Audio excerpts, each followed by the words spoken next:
ଭଦ୍ରକ ଜିଲ୍ଲାରେ ଯୋଉ ବନ୍ୟା ଏଥର ମୌସୁମୀ ରେନଫଲ ଯୋଗୁ ଆସିଛି ସେଥିରେ 6ଟା ବ୍ଲକ ପ୍ରଭାବିତ ରହିଛି। 6ଟା ବ୍ଲକ ଭିତରେ ବର୍ତ୍ତମାନ ଟୋଟାଲ 111 ଗ୍ରାମ ପଞ୍ଚାୟତରେ ବନ୍ୟାର ପ୍ରଭାବ କିଛି ନା କିଛି ଦେଖାଯାଇଛି।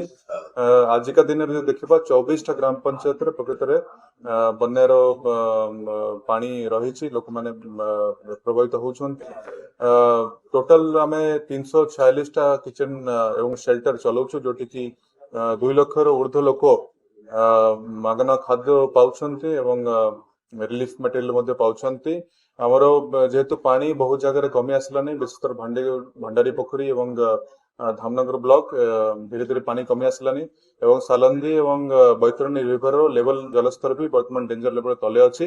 ତଥାପି ଯୋଉ ଜୋଆରର ପ୍ରଭାବ ଅଛି ପୂର୍ଣ୍ଣିମା ଦିନ ସହିତ କୋଇନସାଇଡ କରିବା ଯୋଗୁଁ ସେ ଜୋଆର ପ୍ରଭାବରେ ବ୍ୟାକୱାଟର୍ସ ଏବଂ କିଛି ନଦୀର ସରପ୍ଲସ ୱାଟର ସେଟା ମିଶିକରି ଚାନ୍ଦବାଲି ବ୍ଲକ ତଥା ଟିହିଡି ବ୍ଲକର କିଛି ଗ୍ରାମ ପଞ୍ଚାୟତରେ ବିଶେଷ ପ୍ରଭାବ ଏବେ ବି ଅଛି ଏବଂ 4-5 ଫୁଟ ପାଣିର ସ୍ତର ମଧ୍ୟ ରହିଛି, ଯୋଉଠି ଓଡ୍ରାଫ ର 8ଟା ଟିମ୍ ମଧ୍ୟ ଡିପ୍ଲୟ ହେଇଛନ୍ତି, ଏନଡିଆରଏଫ ର ଟିମ୍ ମଧ୍ୟ ଡିପ୍ଲୟ ହେଇଛନ୍ତି ଏବଂ ରିଲିଫ ରେସ୍କ୍ୟୁ ୱାର୍କ କ୍ରମାଗତ ଭାବେ ଚାଲିଛି। ଆମେ ବହୁତ ଅଞ୍ଚଳ ଥିଲା ଯୋଉଟା କି ଆକ୍ସେସିବିଲିଟି ବହୁତ କମ ଥିଲା, 3-4 ଘଣ୍ଟା ବାଇ ବୋଟ ଆମେ ଯିବାକୁ ପଡୁଥିଲେ। ଆମେ ବର୍ତ୍ତମାନ ତାକୁ ଆଇଡେଣ୍ଟିଫାଏ କରିକି ମଝିରେ ବିଭିନ୍ନ ସେଲ୍ଟର ବି କ୍ରିଏଟ କରିଛୁ, ଯୋଉଟା କି ଡିଷ୍ଟାନ୍ସ ଆମର କମାଇ ଦେଇଛି। ଏହା ସହିତ ଯଦି ବିଶେଷ ଲକ୍ଷ୍ୟ କରିବା ଯେ ଆମର ଜିଲ୍ଲାରେ ବନ୍ୟାର ଏତେ ପ୍ରଭାବ ସତ୍ତ୍ୱେ କୌଣସି ମନୁଷ୍ୟର ବା କୌଣସି ପଶୁର ପ୍ରାଣହାନି ଘଟିନି ଏବଂ ସେଟା ଆମର ଟିମର ତତ୍ପରତା ନିଶ୍ଚୟ ପ୍ରକାଶ ପାଉଛି। ବର୍ତ୍ତମାନ ଆମର ଚ୍ୟାଲେଞ୍ଜ ରହିଲା ଯେ ବନ୍ୟା ପାଣି ଯେତେବେଳେ କମି କମି ଆସୁଛି, ଯୋଉ ଟ୍ୟୁବୱେଲ ଗୁଡା ଏବେ ୟୁଜେବଲ ହେଇଯିବ ତାକୁ ସଜାଡ଼ିବା ଏବଂ ତାଙ୍କୁ ଟ୍ରିଟମେଣ୍ଟ କରିବା, ସୋ ଦ୍ୟାଟ ଆମର ହଇଜା ବା ଟାଇଫଏଡ ଏସବୁ ପାଣି ଦୂଷିତ ପାଣିର ଯୋଉ ପ୍ରଭାବ ରହୁଛି ସେଟା ଆମେ ଯେମିତି ଏଲିମିନେଟ କରିପାରିବା। ଆମର 14ଟା ମେଡିକାଲ ଟିମ୍ ରହିଛି, ଆରଆରଟି ରାପିଡ ରେସ୍ପନ୍ସ ଟିମ୍ ଆମେ ବନାଇଛୁ ଏବଂ 7ଟା ଭେଟେରିନାରୀ ଟିମ୍ ମଧ୍ୟ ବନାଇଛୁ ଯୋଉମାନେ ନଜର ରଖୁଛନ୍ତି ଏବଂ ବିଭିନ୍ନ ଜାଗାରୁ ଡିସେଣ୍ଟ୍ରିର ଯଦି ବିକ୍ଷିପ୍ତ କେସ୍ ବି ଆସୁଛି ତାକୁ ଆମେ ସାଙ୍ଗେ ସାଙ୍ଗେ ରେସ୍କ୍ୟୁ କରିକି ତାଙ୍କୁ ହସ୍ପିଟାଲରେ ଆଣିକି ଟ୍ରିଟମେଣ୍ଟ ଦଉଛୁ, ସୋ ଦ୍ୟାଟ କମ୍ୟୁନିଟି ତାର ପ୍ରଭାବିତ ହବ ନାହିଁ। ତା ସହିତ ପାଣି ଯୋଗାଣ ସରବରାହ କରିବା ପାଇଁ ଆମେ ବିଭିନ୍ନ ଟ୍ୟାଙ୍କର ମାଧ୍ୟମରେ ପାଣି ଦଉଛୁ ଲୋକାଲ ସ୍ତରରେ। ଏହା ସହିତ 3ଟା ରାଜ୍ୟ ସରକାରଙ୍କର ହସ୍ତକ୍ଷେପରେ 3ଟା ଆମ ପାଖରେ ମୋବାଇଲ ୱାଟର ଟ୍ରିଟମେଣ୍ଟ ପ୍ଲାଣ୍ଟ ଆସିଛି, ଯୋଉଟା କି ପ୍ରାୟ 50ରୁ 60 ହଜାର ପାଉଚ ୱାଟର ପାଉଚ ଡେଲି କରିପାରୁଛି, ଯୋଉଟା ମାଧ୍ୟମରେ ଲୋକମାନେ ପାଣିର ପିଇବା ପାଣି ଯୋଗାଣ ପାଉଛନ୍ତି। ସାର୍ ଧୀରେ ଧୀରେ ପାଣି ଛାଡିବା ସହିତ ଗୃହପାଳିତ ପଶୁମାନେ ବାହାରକୁ ଯିବା ଟିକେ ଅସମ୍ଭବ ଭଳି ଲାଗୁଛି, ସେମାନଙ୍କ ପାଇଁ କଣ ବ୍ୟବସ୍ଥା କରୁଛି ସାର୍?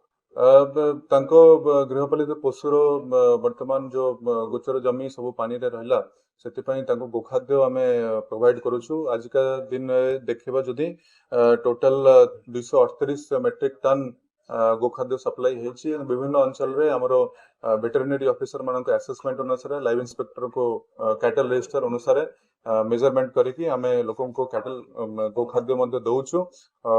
ତା ସହିତ ଯେମିତି ଯେମିତି ଆମର ଡେଲି ରିକ୍ୱାରମେଣ୍ଟ ରହୁଛି ସେଟା ଆମେ ଷ୍ଟେଟ ଗଭର୍ଣ୍ଣମେଣ୍ଟକୁ ଦଉଛୁ, ଯୋଉଠୁ ଆମକୁ ପ୍ରପରଲି ସେ ସପ୍ଲାଇ କରୁଛୁ।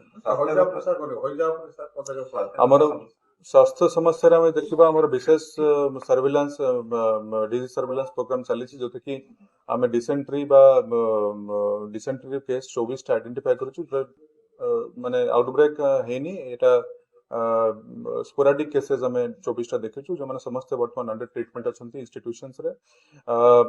ପ୍ରାୟ 78ଟା ବିଭିନ୍ନ ବାଇଟ୍ କେसेस ଇନକ୍ଲୁଡିଂ ଇନସେକ୍ଟ ବାଇଟ୍ ଅର ସ୍ନେକ୍ ବାଇଟ୍ ଅର ଅନନୋନ୍ ବାଇଟ୍ସ ର ଆମେ କେसेस ପାଇଛୁ, ଯୋଉମାନଙ୍କୁ ବିଭିନ୍ନ ମାଧ୍ୟମରେ ଆମକୁ ଖବର ଆସିଛି ଏବଂ ତାଙ୍କୁ ରେସ୍କ୍ୟୁ ମଧ୍ୟ କରାଯାଇଛି।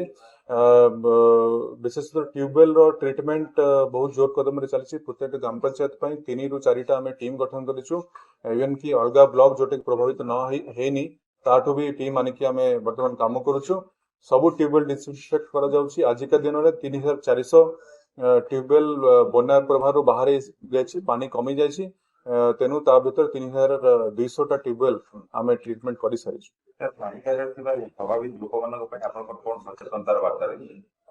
ମୁଁ ଖାଲି ଅପିଲ କରିବି ଯେ ଯୋଉ ଟ୍ୟୁବୱେଲ ପାଣି ବନ୍ୟା ପାଣି ଭିତରେ ଥିଲା ତାକୁ ଟିକେ ଆପଣ ଅପେକ୍ଷା କରନ୍ତୁ, ଗାଁକୁ ବ୍ୟବହାର କରିବେ ନାହିଁ। ୱିଦିନ୍ 24 ଆୱାର୍ସ ଆମର ଟିମ୍ ଯାଇକରି ସେଟାକୁ ଟ୍ରିଟମେଣ୍ଟ କରିଦେଉଛନ୍ତି, ତାପରେ ଟ୍ରିଟେଡ୍ ପାଣି ପିଇବେ।